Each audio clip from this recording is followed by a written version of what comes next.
Hello, welcome back to Cannes. What day is it now? What year is it? I don't know. I've had a really interesting 24 hours in Cannes. I saw Leto, the new film by the dissident Russian filmmaker Kirill Serebrennikov, which I liked a lot, although not as much as I was supposed to, but there is a fantastic sequence which is a kind of musical reenactment of Talking Heads' Psycho Killer, which is just one of the best cover versions of that track I think I've ever heard in my life. Absolutely brilliant. But in a way, I've been fascinated by this weird microdrama that's been playing out.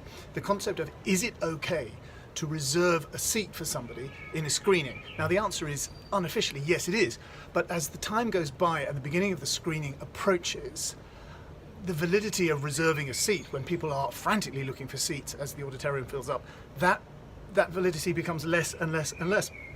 And I was seated next to this magnificently grumpy old French lady at the screening of Paul Dano's Wildlife, and she was holding a seat for somebody and would never ever relinquish it. Anybody, as a string of people increasingly desperate came up to her, and she shouted at them, "Non, c'est réservé, c'est occupé," and then almost shouting, "C'est pris!"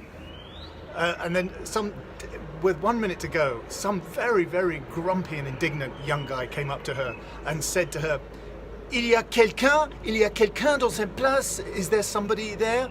And she stood up and shouted, "No!" And for a moment, an ambiguous moment, it looked as if he was going to try to exploit the technicality that she had answered no by walking and trying to plonk himself down in the seat and make that a fait accompli. But she stood up to him, literally obstructed his way and glowered at him, and he had to turn away and go. These are the sort of micro dramas that lend a certain salt to my existence here.